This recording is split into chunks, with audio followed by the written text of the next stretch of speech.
Congress BRS నాయకులు చెప్పే బుట్టచోర్ మాటలు ప్రజలు నమ్మొద్దని ఎమ్మెల్యే పవర్ రామారావు పటేల్ అన్నారు. ఆదిలాబాద్ బీజేపీ ఎంపీ అభ్యర్థి గేడం నగేష్ నిర్వహించిన విలేకరుల సమావేశంలో ఎమ్మెల్యే మాట్లాడారు. ఎమ్మెల్యే అభ్యర్థిగా ఎన్నికైన 100 రోజుల్లోనే తాలూకాకి 140 కోట్లతో అభివృద్ధి పనులు తెచ్చిన ఘనత తమదని అన్నారు. రాష్ట్రంలో తాము అధికారంలో ఉన్నామని స్థానిక కాంగ్రెస్ నాయకులు విర్రవీగుతున్నారని, ఎన్ని చేసినా అభివృద్ధిని అడ్డుకోలేరని ఎమ్మెల్యే అన్నారు. ఎంపీ అభ్యర్థి గేడం నగేష్ మాట్లాడుతూ ప్రధాని మోడీ పాలనలోనే దేశం సురక్షితంగా ఉంటుందని, కష్టపడే నాయకత్వం, మంచి విలువలున్న బీజేపీ పార్టీలో చేరడం నా అదృష్టమని అన్నారు. ఎంపీ అభ్యర్థిగా ఆశీర్వదిస్తే ఢిల్లీ నుంచి నిధులు తీసుకొచ్చి ఎమ్మెల్యేలతో కలిసి తాలూకాను మరింత అభివృద్ధి పరుస్తానని అన్నారు. బీజేపీ నాయకులు, పదాధికారులు, కార్యకర్తలు పాల్గొన్నారు.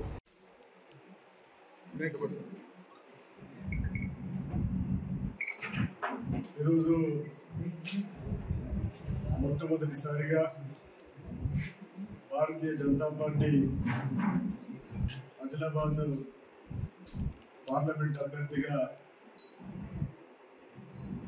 నేను ఎంపిక కాబడి ముదోల్ నియోజకవర్గంలో సోదరులు, స్థానిక శాసనసభ్యులు రామారావు పటేల్ గారిని వారిని మర్యాదపూర్వకంగా కలవడానికి రావడం జరిగింది. సోదరులు రామారావు పటేల్ గారు, అదే మాదిరిగా భారతీయ జనతా పార్టీ పదాధికారులకి, సోదరుల ప్రెస్ అందరూ కూడా నమస్కరిస్తూ, ప్రథమంగా భారతీయ జనతా పార్టీ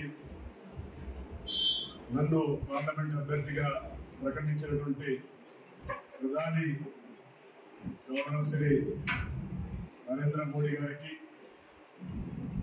భారతీయ జనతా పార్టీ జాతీయ అధ్యక్షులు నడ్డా గారికి, రాష్ట్ర అధ్యక్షులు గౌరవేలు కిషన్ రెడ్డి గారికి, అదే మాదిరిగా 100 రోజుల కింద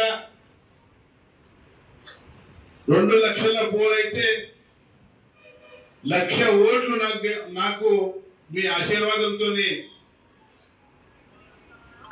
24 అవర్స్ పని చేసుకుంటా నాకు ఓటు వేయించారో మీరే అందరూ. అయితే మనకు 1,00,000 ఓట్లు వచ్చినాయి. కానీ మనకిప్పుడు మూడోసారి మన ప్రియతమ నాయకుడు ప్రధానమంత్రి కావాలా నరేంద్ర మోదీజీ. ఇక్కడ కూడా కమలంపూర్ నుంచి నాగేష్ గారు గెలాలా.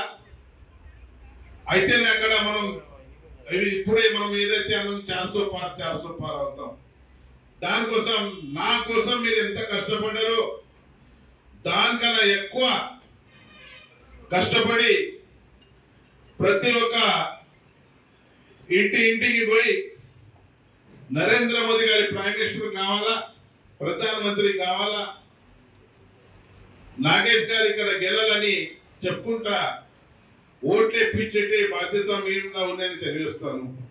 ఇప్పుడే సోదరుడు రమేష్ గారు చెప్పారు, భారతీయ జనతా పార్టీ అంటే క్రమశిక్షణ పార్టీ, ఆశావాది పార్టీ కాదు. వాస్తవంగా నేను ఇప్పుడు ఏదైతే గెలిచిన తర్వాత చూస్తున్నానో, నేను ఎన్ఆర్జీఎస్ లో దాదాపు 13 కోట్లు ఫండ్ తెచ్చాను సిసి రోడ్లో. ఏ భారతీయ జనతా పార్టీ అభిమాన్ కార్యకర్త, క్రమశిక్షణ కార్యకర్త